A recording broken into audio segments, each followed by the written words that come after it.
I just want to welcome you again. My name is Kim Fuller. I'm the Director of Events for Newport Healthcare. And for those of you who may not be familiar with Newport, we are a family of evidence-based healing centers for teens and young adults struggling with mental health issues. We believe in creating sustainable healing through identifying and addressing underlying traumas, mental health issues, and attachment wounds. We understand that all of our clients come in with different backgrounds and histories, but we believe that they are all united in the need for healing.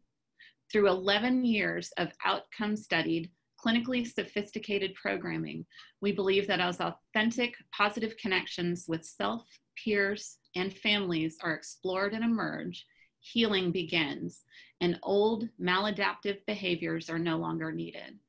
Fear is truly replaced with love, and disconnection is worked into connection. And the power of connection has never been more important than it is now. Building resilience in the face of collective trauma will explore the collective trauma of 2020, trauma responses, key protective factors, and how to recognize and respond to them in our clients and students. So with that, I am going to introduce our speakers today. We are lucky to have Ryan Federoff and Kristen Wilson, both from Newport Healthcare with us. Ryan has over 6 years in educational leadership and program development experience at Newport Healthcare, as well as over 15 years working with all children all over the country since becoming a teacher in 2004.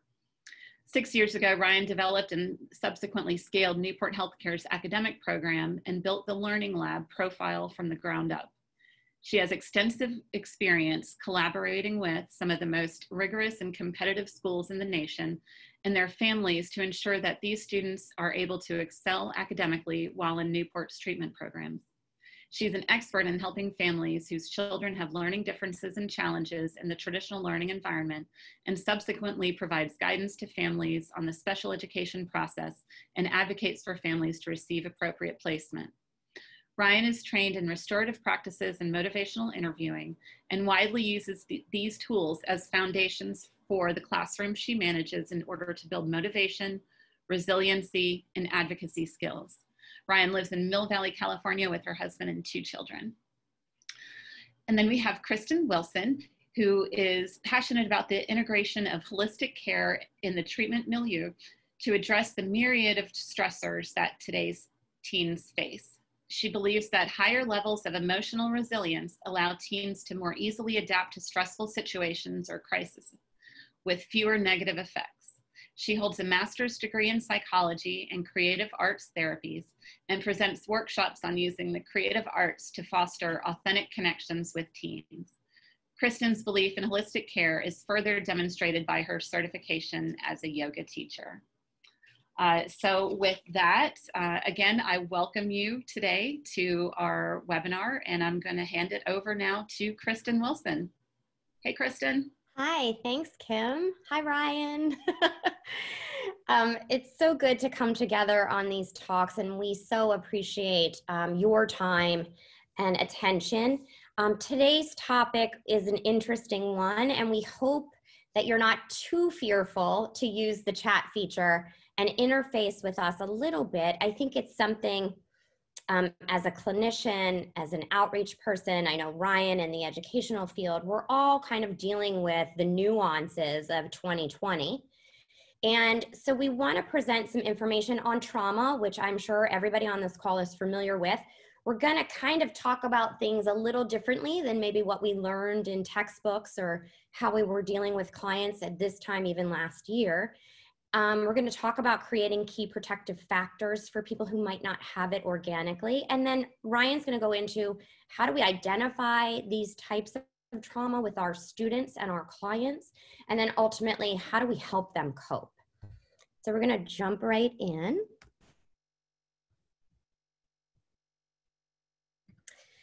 So trauma.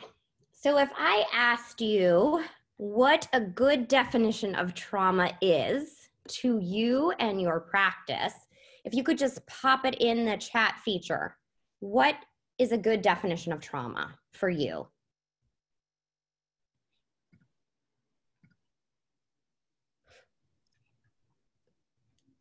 Right.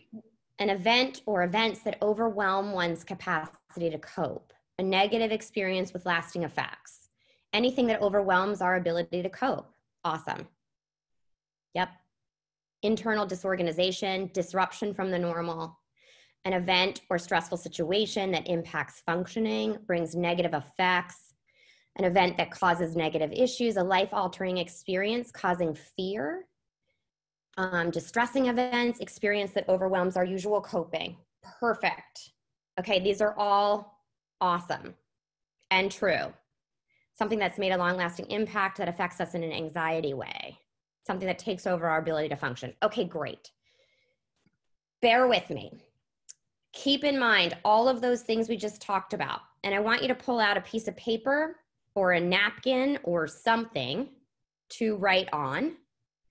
And somewhere on that piece of paper, I want you to just draw a circle.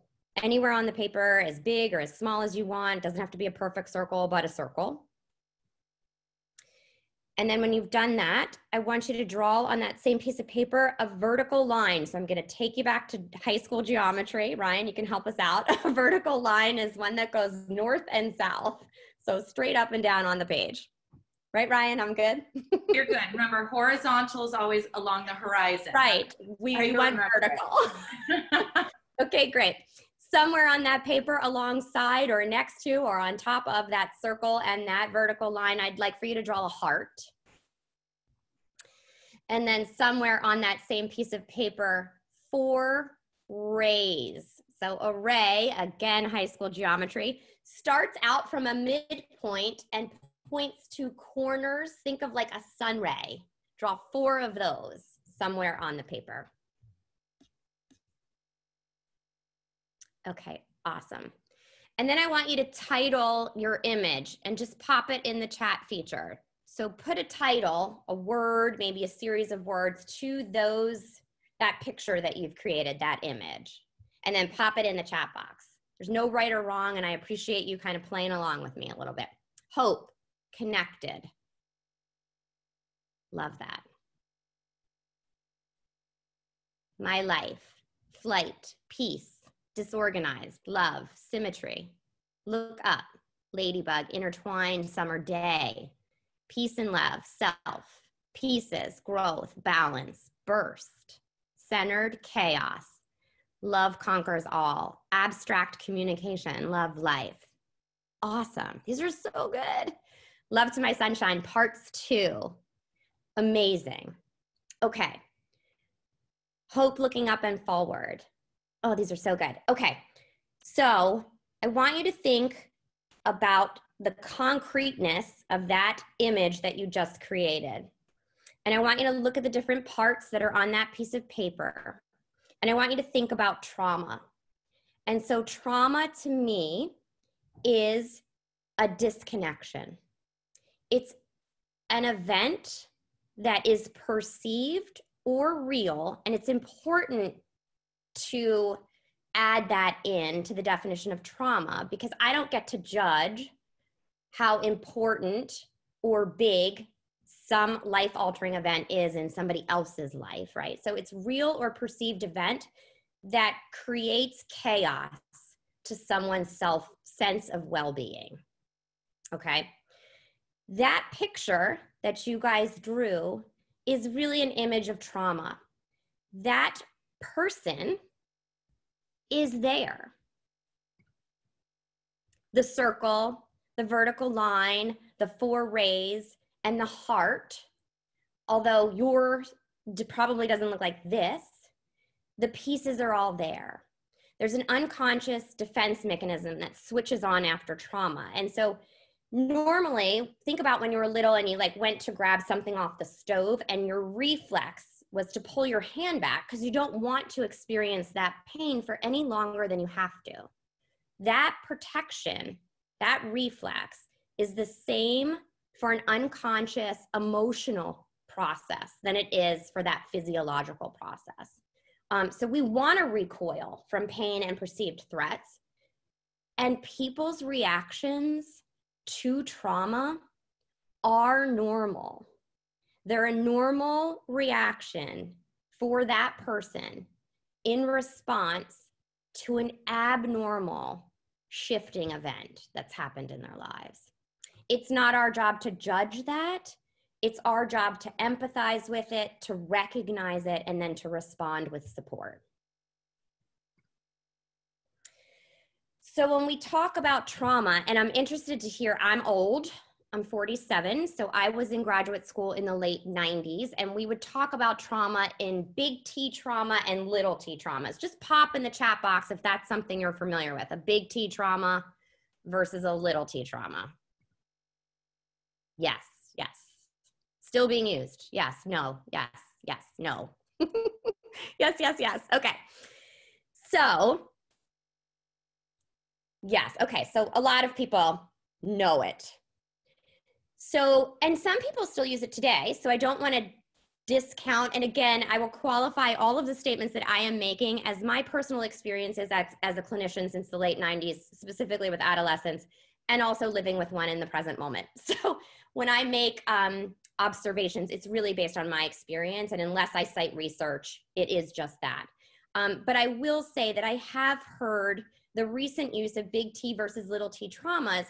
And the thing that alarms me about it is that if we look at the true definition of trauma, which is a real or perceived threat to one's sense of well-being, it's really hard for me to say that a physical loss of a parent is any bigger to somebody than a divorce in a family system or cyberbullying. So I like to stay away from the big T versus little t because I think in just capitalizing it or lowercasing it, we're judging it. So when we talk about trauma in this context, we're going to use this sort of, there's really 3 types of trauma. I added a 4th, this kind of rectangle of trauma experience.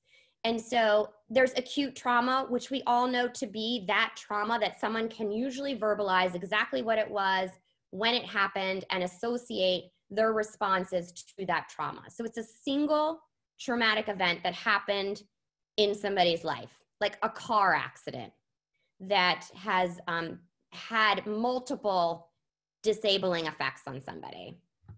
That's an acute trauma.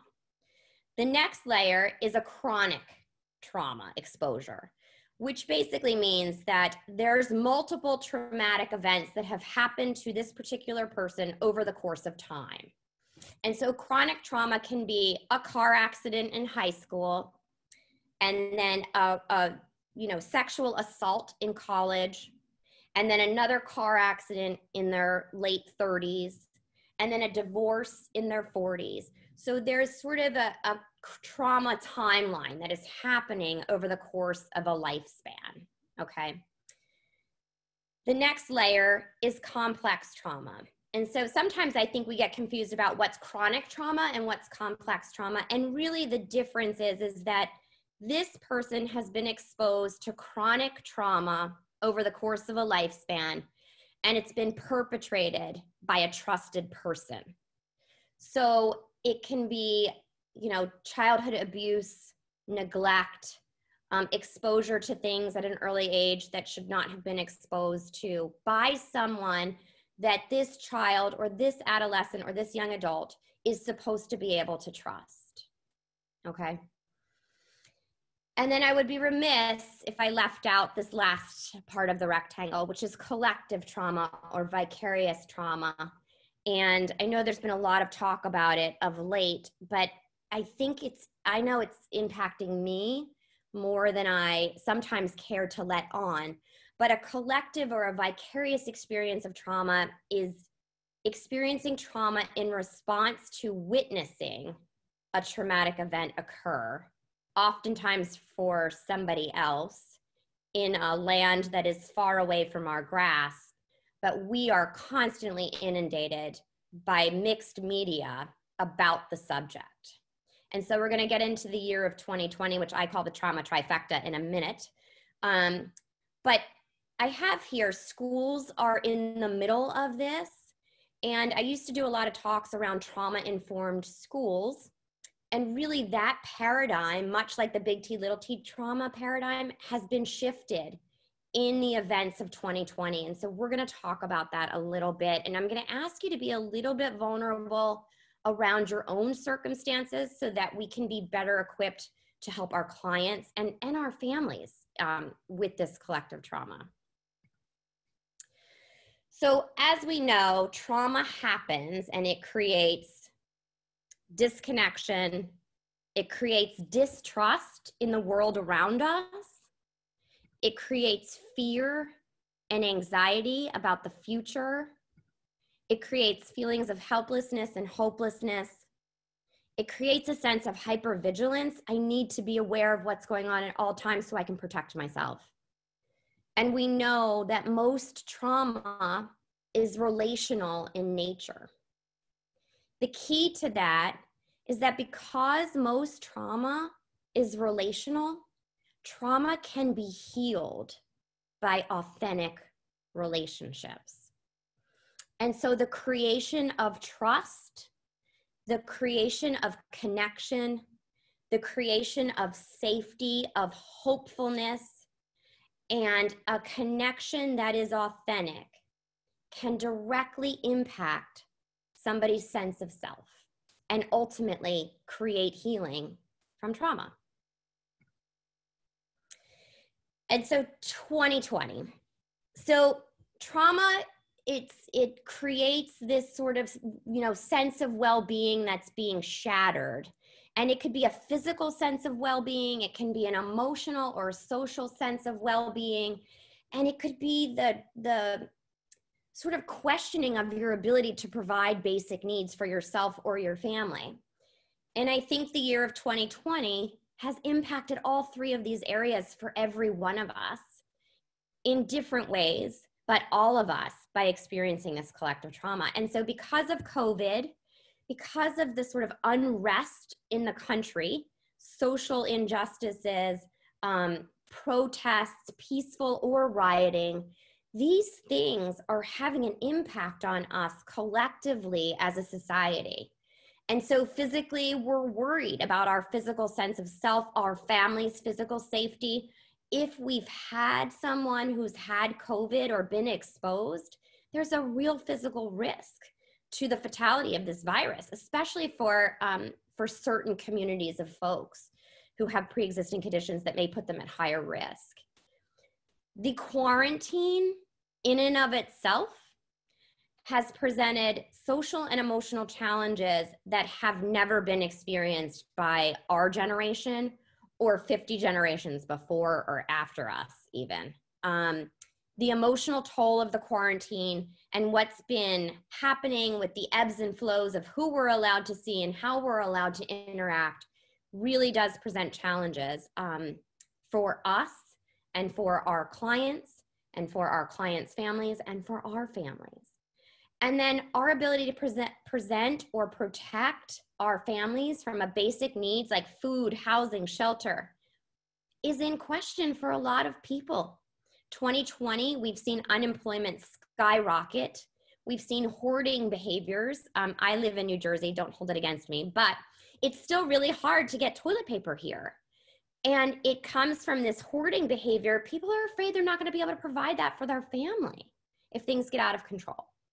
So I just want to point out that in a trauma-informed care model, it's usually the adults become the sort of hierarchy in the model where we're the all-knowing, we're the ones holding everyone. And what I want to take a moment to recognize is that we are in this. So we have to figure out ways to provide for ourselves some of those protective factors so that ultimately we can be available to actively listen and hold our clients and our families through this 2020, through this process. So I'm really quickly going to go through some of this research. This is a great sort of poll. It's ongoing. It's by the Kaiser Family Foundation. They have amazing studies. If you've never checked out any of their research before, they do a great job. And I can go through these stats, but basically what I want you to look at is this line in May that says 34.5% of adults are reporting instances of anxiety or depression. And that number slowly rolls up in June to 36.5. And then slowly, but statistically significant, rolled up again in July to 40.1%. So if you look at 40% of the adult population in July feeling anxious or depressive enough that it's significant to their mental health, that is a huge number of adults. And it's being directly attributed to the idea of 2020, which is isolation, job loss, stability.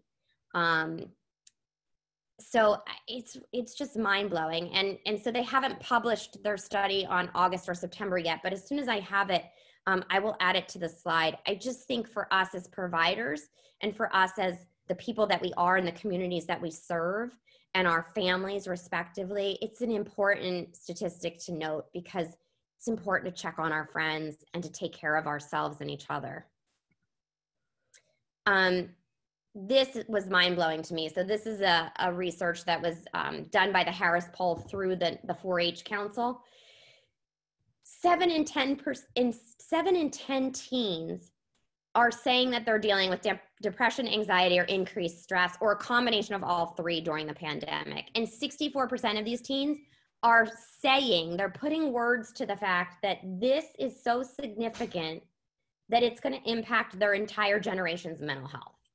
It's huge. So some of the other facts that I think just stand out are that 70% of these kids also hope and wish that their schools taught them more about mental health and about struggles. And they wish they had a safe space to talk about it in. And so it's on us to figure out, how do we help these teens with coping skills and resiliency, and how do we give them a space so that they can talk about it in a destigmatized, open, and vulnerable manner, and receive what they're saying in an authentic, active listening space.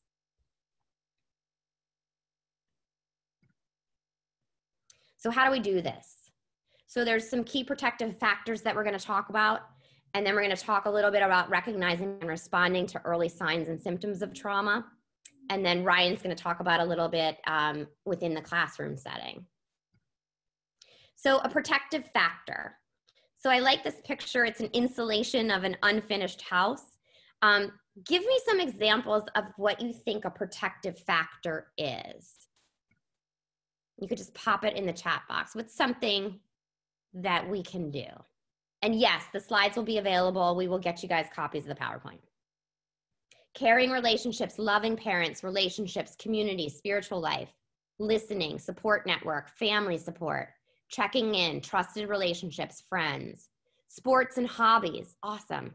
Connections for self-care, hobbies, routines, love it. Supportive families and friends, school, quiet time and self-care, higher purpose, social determinants of health, awesome.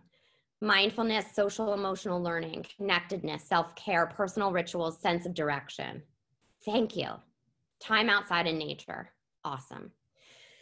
Pets, yay, pets. Yes. Love, support, trusted people. Thank you. I know I ran through them fast, but we're going to delve in just a minute. So protective factors, from a trauma perspective, I was always taught that protective factors were things that you either had or you didn't have when you were growing up. Again, I'm old, I admit it. I want to reframe that for anyone who also grew up in the 90s clinically and still have that mindset. So protective factors are things we can create for ourselves and for the people who are around us, okay? And so some key protective factors, which you all already touched on, are authentic relationships, are a sense of community, are a sense of stability from monetary issues, so job security. And for kids, it's that their parents are stable and can provide basic needs for them. Consistent rules and boundaries. This is something that's also often overlooked, but rules, boundaries, routines, these are things that create stability for us and ultimately can protect trauma from seeping in when we know that we can depend on these things. We know that if we act a certain way, we're going to get rewarded, or this is going to be the consequence, and then we can decide how we want to do that. Positive role models and mentors. We all have them at some point in our lives. They help guide and direct us. The impact of having a person, and it does not have to be a parent, who has a positive impact on your sense of future is imperative to having a protective factor from trauma, a go-to. And then extended communities of support and spirituality. Oftentimes people will talk about church groups or synagogue groups or youth groups that have had some kind of protection and a place that creates a sense of unity, a sense of security, and ultimately a sense of connection and trust. And then there's one that I don't know that we touched on in the chat, which is nurturance. And the reason I want to bring this up is because oftentimes, I love somebody's telling me that I'm not old. I feel old, but thank you. Oftentimes when we think of nurturance, we think of a maternal figure in somebody's life that has to be there to provide that growing person with a sense of nurturance and support. And in the old school, it's true. It used to lie in the hands of the primary caregivers. But I want to tell you a story about a girl, Larissa, who I worked with when I ran an alternative high school. Larissa was 13 when she came to us, and she had just moved in with her biological father after being put through a pretty traumatic incident with her stepmom where the mom was actively using and thought Larissa was trying to get into her room to steal something. Larissa ran down the stairs. Mom threw a hammer and hit Larissa. And Larissa came into the intake with half her head shaved and 50 staples on the outside of her head. And so I had the pleasure of meeting with every student and their family when they came into our high school environment. And so for obvious reasons, Larissa was having a hard time functioning in high school.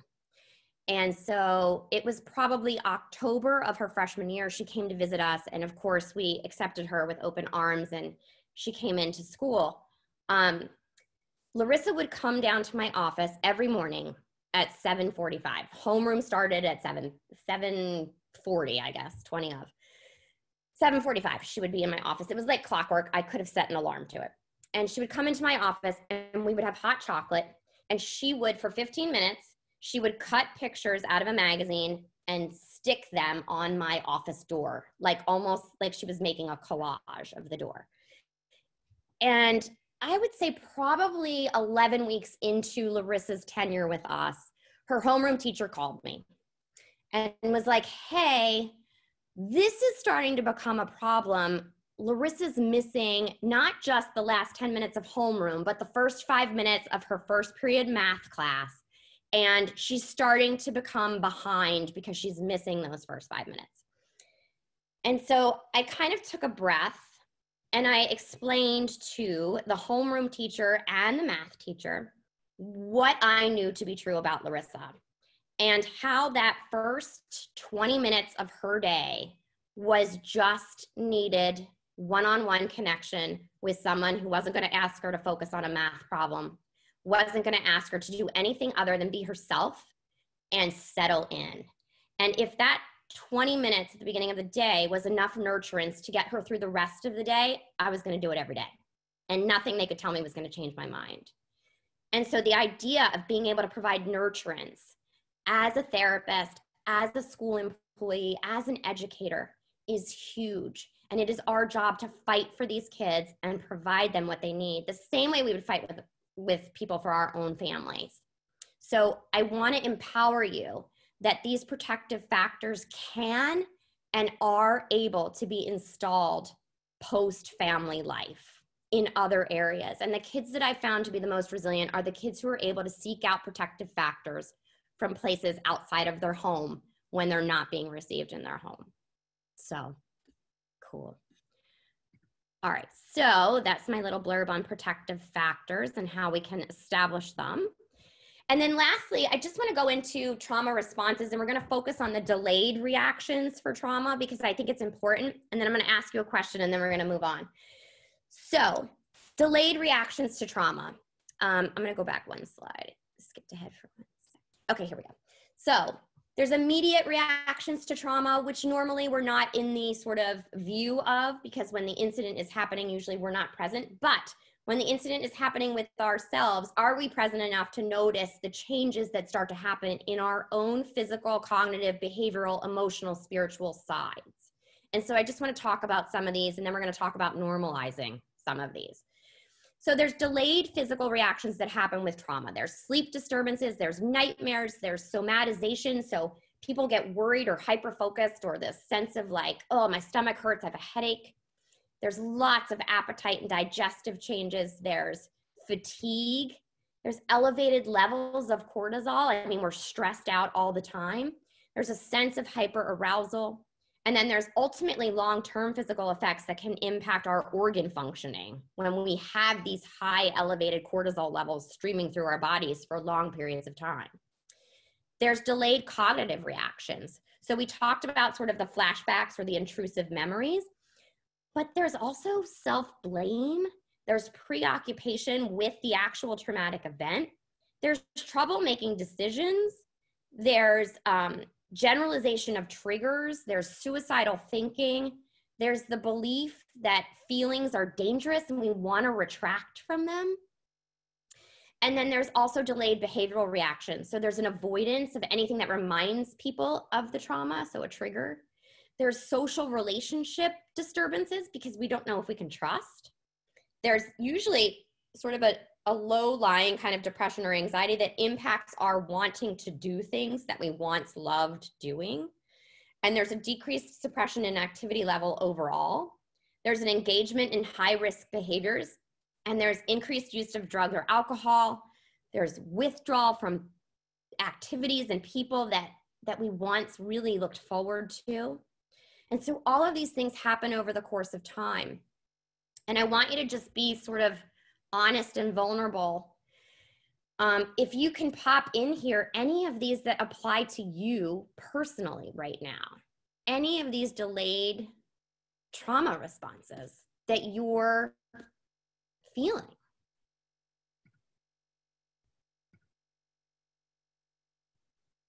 Withdrawal, flashbacks, fatigue, sleep disturbances, flashbacks, sleep disturbances, somatization, anxiety, headaches, anger, unable to sleep, restlessness, somatization, headaches, increased appetite, self-blame, hyperarousal, avoidance. I mean, this is like fast and furious.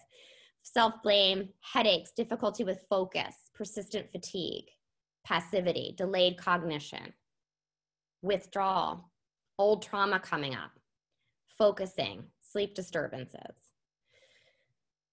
So hypervigilance. So I appreciate this so much because I think sometimes we as clinicians or we as the sort of administration or the professionals in our settings are looked upon as being at the top of the hierarchy of the pyramid of security, right? We're supposed to have it all together.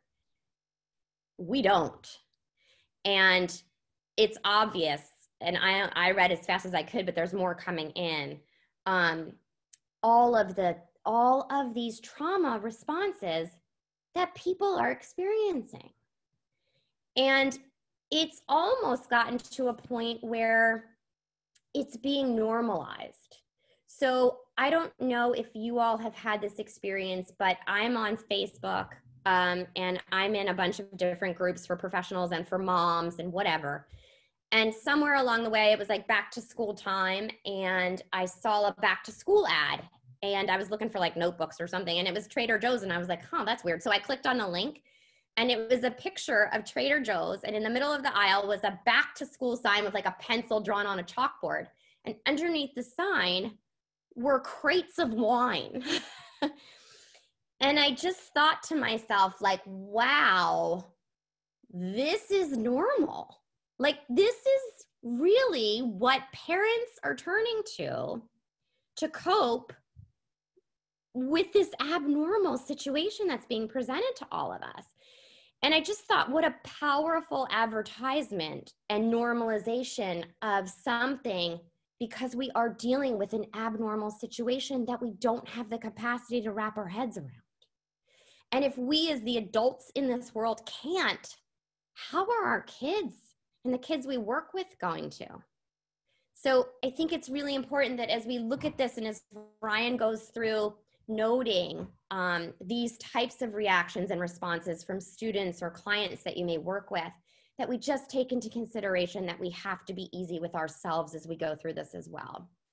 There are some trauma responses that I think happen existentially that we may not think about all the time, but I definitely have noticed it in different capacities over this 2020. And so first is delayed existential reactions, which basically is like the why me, or the opposite, which is the like, I can survive this, I can do anything. The other piece that I'm finding really interesting is either a loss of purpose, like people really feeling like 2020 has put into perspective either past trauma histories or their position in their families, their ability to work virtually and deal with family instances, or it's a reestablishing of those priorities and your importance in this world. So it's been a really interesting sort of existential look during 2020 at how it's impacting people from a spiritual, existential kind of way. And I've seen both sort of sides of the pendulum. And then delayed emotional reactions. So depression, irritability, anger, mood swings, anxiety, a fear of like what's happening next. I can't tell you how many times I've said that this year. Shame, grief reactions. There's feelings of fragility. I've seen a lot of people referring to 2020 as sort of this apocalyptic, like what's going to happen next. And then there's feelings of emotional detachment from anything that requires your emotional presence. So having kids at home, doing homeschool and trying to school them and be a teacher at the same time as you're trying to Zoom and have a session with your clients and create some kind of barrier between the two worlds is really creating this idea of like, I need to emotionally detach from everything or I'm going to lose it. So those are just some more of those sort of trauma responses that we've noted in people, both that we work with and that we work alongside. And so Ryan's going to talk a little bit now about how we utilize all of this knowledge to help ultimately create resiliency. Thank you, Kristen. It's good also for me to hear it and be reminded of like what we're going through and normalizing it a bit for all of us, because some days feel harder than others still, you know. And I want to add to this, as you're talking about it in California, you know, I want to add wildfires. You know, we have had people and kids losing their homes here. We've had smoke days where you have to be inside, but the only way you can really socialize is by being outside. And so I want to add into that because I think for here in California, we've had some particularly challenging other external factors that our kids are dealing with. So first of all, you know, we're going to kind of run through a few different things today. I'm going to, you know, we're short on time, so I'm going to move through this as quickly as I can. But I want to first talk about understanding resiliency. So what does resiliency mean to you? And if you can pop it in the chat box, I would be grateful. What does it mean to you, to your family? For us, we live by the quote, in the middle of difficulty lies opportunity. We literally have it sitting over our fireplace in our living room because we constantly want to be reminding our kids that through all this difficulty, there are bright spots and there are moments for us to hang on to. So I love seeing what you're putting in here. So ability to pull through and continue, bouncing back after hardships, ability to persevere through adversity, ability to get back up after something challenging, keep on moving, ability to overcome, gratitude. These are all really great. And I think that what we're going to talk about here is just like what resiliency is. And I'm going to use this, this Harvard model that they've developed, which I really, really loved. So we want to hop into the next slide. All right. So this right here, I think was a really great metaphor for sort of what resiliency looks like. So remember that resiliency is overcoming the numerous obstacles in our lives.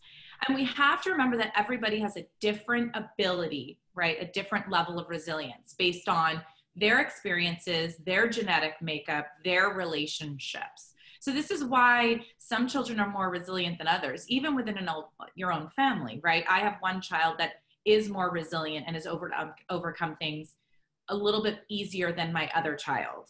So resilience is determined by the stable relationships. I go back into what Kristen was talking about earlier. It's that relational experience they're having within their home. So it's really important for us to remember that. And so for some of our kids, they don't have those stable adult relationships in their lives. Resiliency is going to be challenging. So the point where the scale balances, that's called the fulcrum in the middle. And wherever it is, based on more to one side or the other, it can make it easier or harder to tip the resiliency scale. So really, if you look at these resiliency scales, you can see that there's the negative side where they've got the job loss, the physical distancing, the closed schools, the loved one that had COVID, the loved one they lost to COVID. In California, I would add wildfires to that. On the right side, you have some of the positive outcomes from this stuff. They get, the unemployment benefits for those families have been pretty decent. They've had some people have responsive relationships, stable housing. So all of those things are positive outcomes that they may have. So the good news is that we can move that fulcrum. We can help people to tip it more to the positive outcome side rather than negative outcome side. And so the way that we're going to do this is we're going to help kids, and we need to help kids develop that toolkit of skills they can use to find solutions. And we're going to talk about that here a little bit. One of the things we need to look at as providers, whether you're in the school or you're working one-on-one with a student or a family, is we need to look at how do we help them reduce the stress. So what is the main source of stress for the child? What is it that's happening? Is it the fact that their parent doesn't have a job? So is there a way for us to help them find financial resources, do job searches? Is the biggest source of stress for the child the lack of socialization, the lack of time with their friends? So how do we create social pods for them? So what are ways that we can reduce stress for the child? The second thing is, how can we have positive experiences with responsive relationships? So how can we help do check-ins with parents and helping them, give them a space to vent, right? Because the hardest thing for us, right, when we have our kids at home with us all day, which I do right now in California, is I have no outlet. I have no space, no break. I have no breathing room during the day. They're here all the time, pretty much. So how can we provide outlets for the parents just to vent? Within Newport Academy, we're actually running a parent support group for our working parents with myself and a clinician to provide just that space for those parents and for us to have that relationship to help support each other and create that village. So how can we provide back and forth positive interactions, not only for the families, but also for those kids? With teachers, it's taking time to acknowledge children and have those one-on-one moments. I notice it every morning. My son is in second grade, and I notice his teacher every morning for 20 minutes individually acknowledges every single child in that Zoom room. And that is really powerful in her building those relationships. She's constantly interacting on an individual level with each of them. And that is very powerful. And then the third thing is, how do we help strengthen those executive function and self-regulation tools? Those core life skills that those kids need. They might need, right now, executive function skills. I know some of mine have been suffering, I need a lot more reminders. I mean, it's interesting how I'm just in the house, but I need multiple calendars going with multiple different alerts to remind me that the kids have that one activity that day, or I got to get them there. There's the doctor's appointment. We've missed 2 doctor's appointments for vaccinations. I'm just sometimes there's too many things going on, and my brain doesn't have kind of that rest time that it used to have, where I would just focus on work and my kids were at school and I didn't have to worry. It's constant stimulation. And so then how do we also, maybe we need to make more checklists. Maybe we need more exercise. Maybe we need a big whiteboard in our kitchen that outlines all the things that have to be done for the day. What is our emotional toolbox too? What are the different skills that we have to help us? I know for me, I've been trying to get back into my early morning workouts, which in COVID, I lost. In COVID, I was working out at 3 in the afternoon, at 5 at night. I started re-implementing those early morning 6 a.m. workouts because I really know that that helps me get my day started right. It helps me be more present for my children. So we can move on to the next slide. So how do we identify the struggling student or client? And this is really, in the classroom, it's always been easier. The kid who's putting the head on their desk, the kid who's getting up frequently and walking around the room, the frequent bathroom breaks, hoods on, headphones in, late to class, excessive absences, not turning in work. Those are the telltale signs in the classroom that something's going on, a child is struggling. And generally what we would do is, if, you know, a good teacher who's focused in relationships and building connections is going to pull that kid aside outside of the classroom, have a conversation, talk to them one-on-one, or make a meeting time with them after class, set up a plan for success. Those are the types of resources we had. This now, distance learning or hybrid learning, makes it so much more challenging for us to have those moments with these kids. And for some of our children, we have to remember that the most stable relationship in their life was always somebody often at school, whether it was the school counselor, whether it was one particular teacher. That stability and structure of going to school every day for some of our kids was the one thing that was keeping them moving forward. And to me, there was always like success. So I had a kid who couldn't do any of the, you know, work, or wasn't turning in anything, or couldn't do any assignments independently, but that child showed up every single day. There was something that we were providing to that child that was beyond an education. So here's the thing, is just logging in isn't counting as present to Zoom, right? Like, students are supposed to like reply to discussion boards, turn in assignments. They're supposed to post something within their classroom for attendance to count. Online students aren't really being penalized for missing class necessarily, but they have to be present to be successful. And so for some of these kids, the fast-paced online environment is really, really challenging, especially when they've been absent. So here are the things that I think about when I'm looking at these. When I'm grading work, are there children that I should outreach to that are not being successful? So this is where, when we're talking about high school kids, is there a moment where I can pull a kid into a breakout room and do a 5-minute check-in? Is that something that I can do? Or can I create a meeting space for that child during their lunch break or a break, just to have a one-on-one time with the kid who's struggling? I know that some schools are doing check-ins during their PE sessions with all of the 9th graders right now. So they're doing a health and wellness check. Of course, the parents have to opt in and sign forms, so you've got to have parents that are with it enough to do that. But in the first place, but they're going to do a social emotional check-in with every single 9th grader. So how can we, you know, track attendance better? How can we make sure that we're having the kids show up at the group level? How do we have them engage? How do we use the chat feature like we're doing here? What a great way for us. And for some of our kids who are struggling, so my son in particular doesn't like to chat to the whole group, but he likes to chat to the teacher one-on-one. How can you use that chat feature to your advantage? Facilitating the breakout rooms. When you have a breakout room, you know, if you're a teacher, assigning specific roles for everybody in the breakout room to make sure everybody's participating. I've watched these breakout rooms and there's often one person running the show and everyone else is quiet. Let's head into the next slide.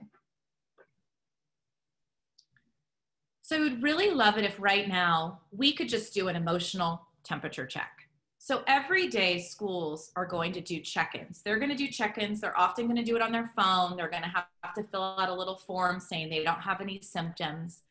But where's the emotional temperature gauge? So right now, I'd just like everyone to pop into the chat and just write, using the scale here. You can either use your emojis or you can use the words. Tell me, how are you feeling today? What are you feeling today?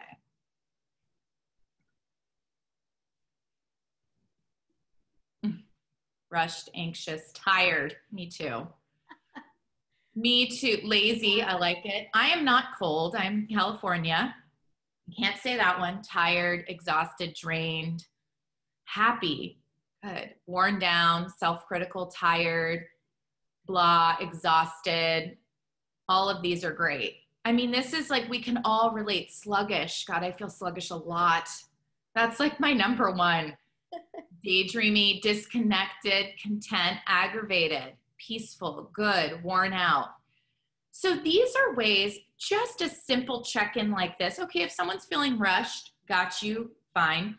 But if someone says, I'm feeling anxious, and they're a student in my school, I would want to reach out to that student and be like, is there anything we can do to support you? And these emotional temperature checks, I think, can be huge. And I think that the same way that we're physically measuring our temperatures, Kristen and I both agree that every school should also be gauging everybody's emotional health and well-being.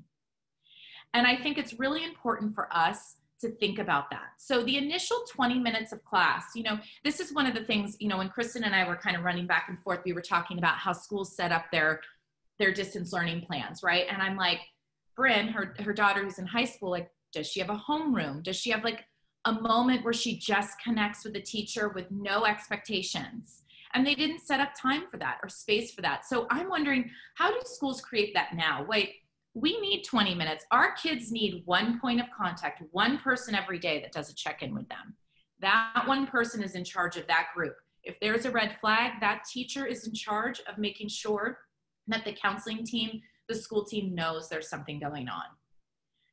So this is one thing I think should be done every day, is that every kid needs 20 minutes of just time to settle. And we were talking about transitioning in, transitioning out of Zooms. It's just, the schedule at school is very stressful. When you're transitioning between classes, you've got to put your mask on. You've got to keep your 6 feet of distance.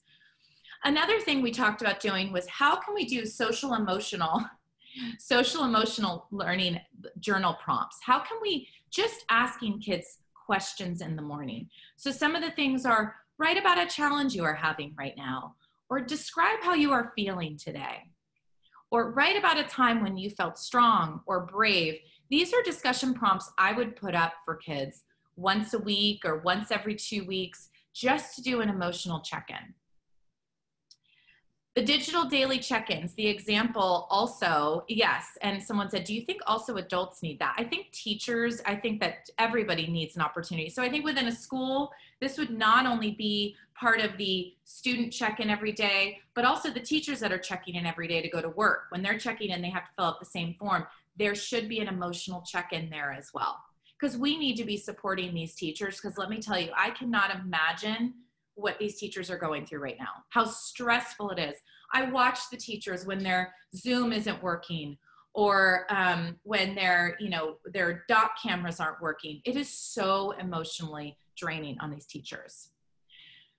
So the rest of the group, so another thing is, the greetings at the beginning allow time for engaged sharing. They allow for students to share some about their lives, activities that give students additional time to practice social emotional skills.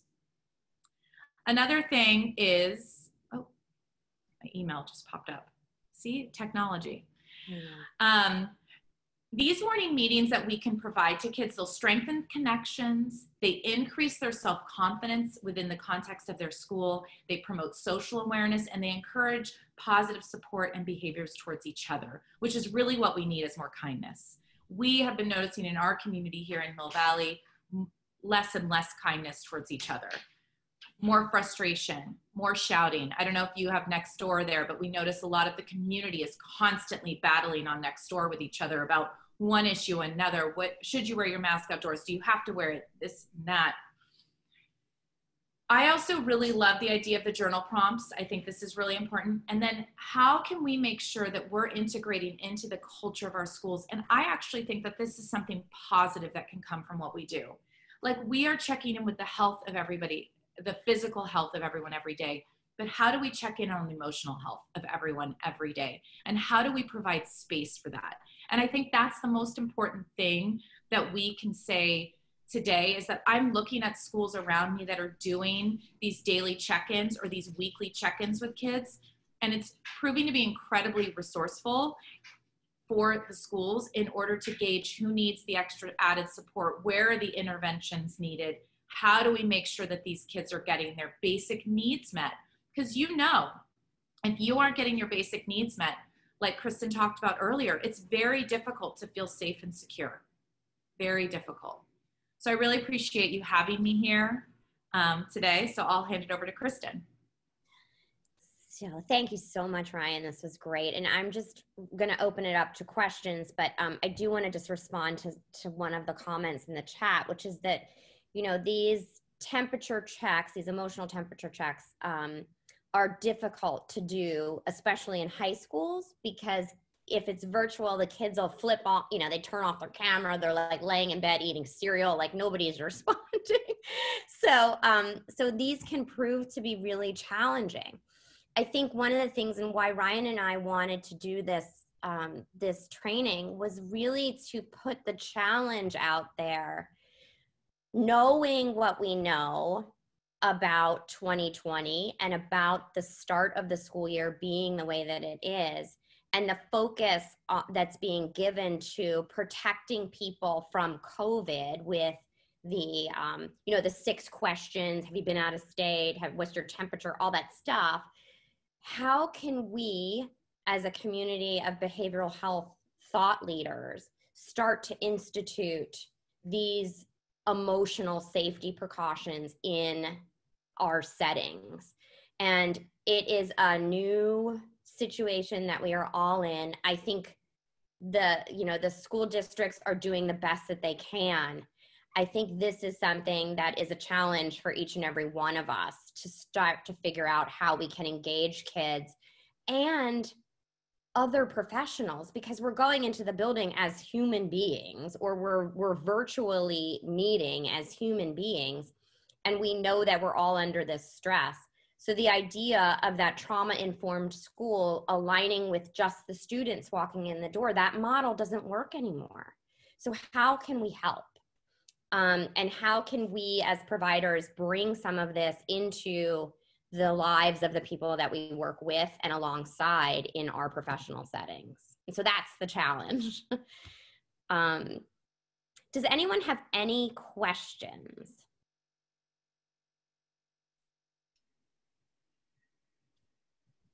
It looks like our Q&A box is empty at the moment. So if anyone has any questions, you can drop them in the Q&A or chat.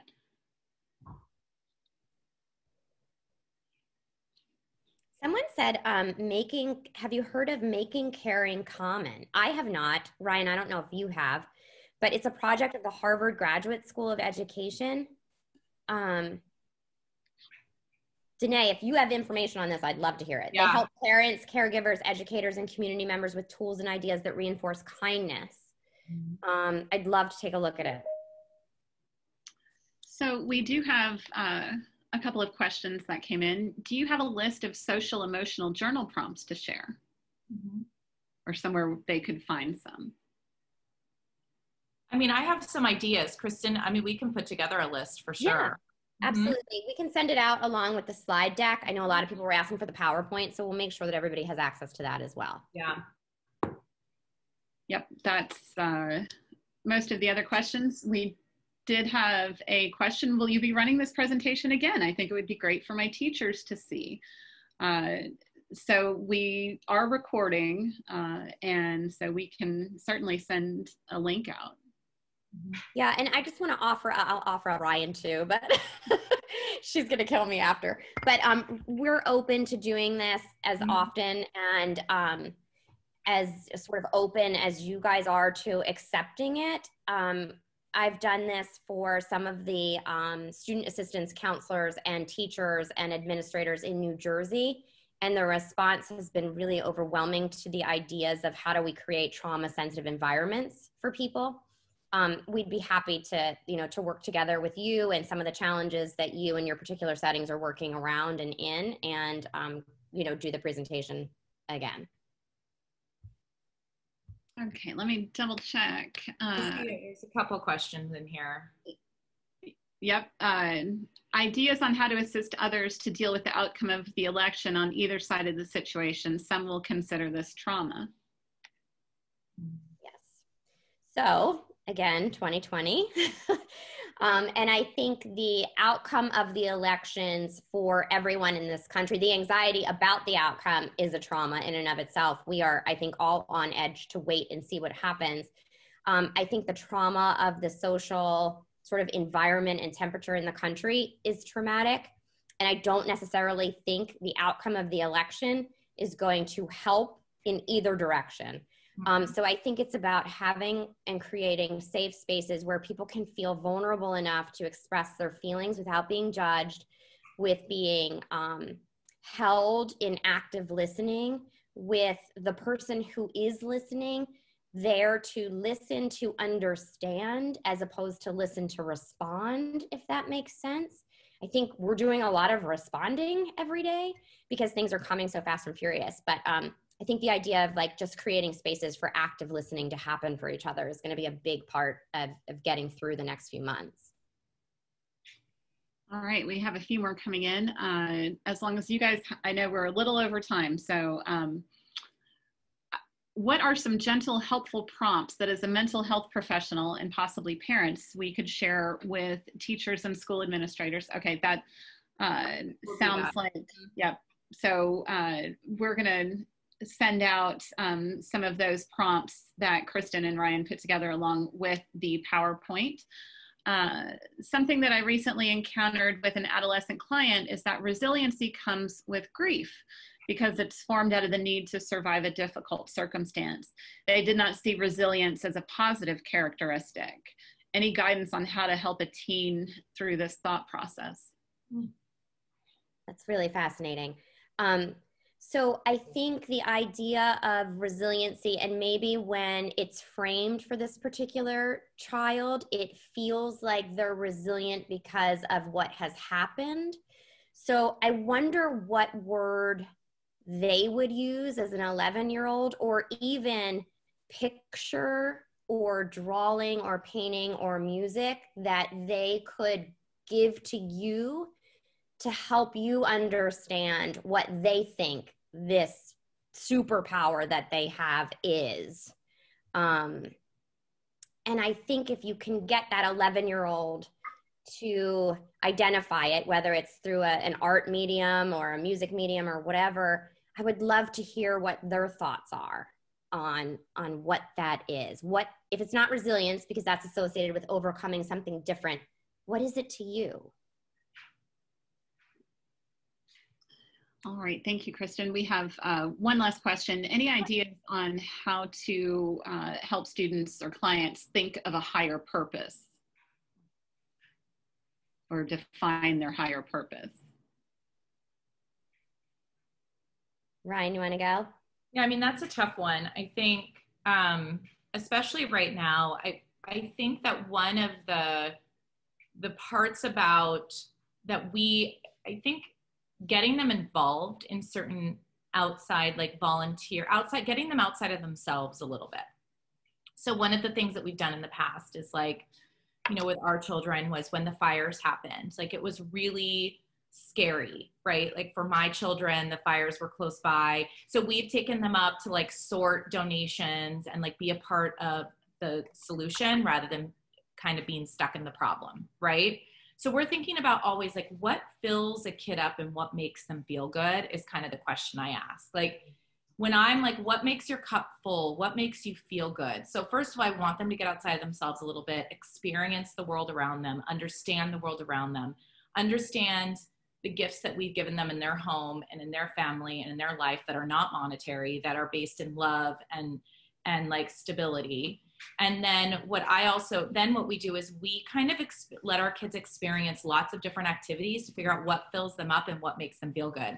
And that was what we had to do at the beginning of COVID, because my daughter was, like, really connected to her friends. She's 11, she's more social. My son, who was 7, was, like, not as connected. He's young, he's in, you know, first grade at the time. And, you know, he didn't, like, have this ability to connect. And we had to figure out, he was clearly not feeling good. He lost all his sports and activities and everything.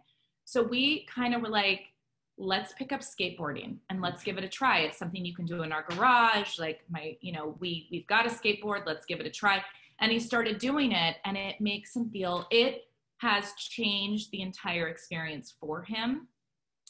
And we got lucky that we picked something up that he happened to love. But I'm always like, think about what makes you feel warm and fuzzy inside that we do. Like, what is something that makes you feel really, really good every day? And give them different experiences, expose them to these things, and help them identify what those feelings are inside.